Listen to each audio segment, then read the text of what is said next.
తిరుపతి జిల్లా ఏర్పేడులో చోటు చేసుకున్న అవినీతి ఆరోపణలపై ఆశ్రమంలో ప్రత్యేక చర్చలు ప్రారంభమయ్యాయి. ఆశ్రమం పీఠాధిపతి పరిపూర్ణ నందగిరి స్వామి సమక్షంలో పరంపర స్వామీజీలు, ఆశ్రమం పూర్వపు విద్యార్థులు ఈ సమావేశంలో పాల్గొన్నారు.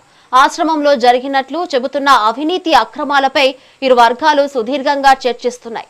ఈ భేటీకి ఏర్పేడు ఎంఆర్ఓ కూడా హాజరై పరిస్థితిని పరిశీలిస్తున్నారు. అవినీతి ఆరోపణల నేపథ్యంలో ఈ చర్చలు ప్రాధాన్యత సంతరించుకుంటున్నాయి.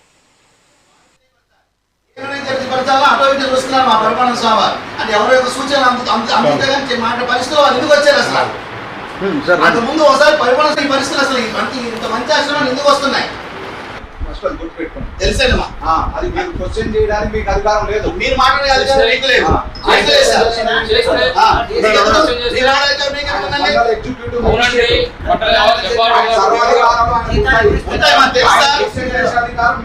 రాష్ట్రపతి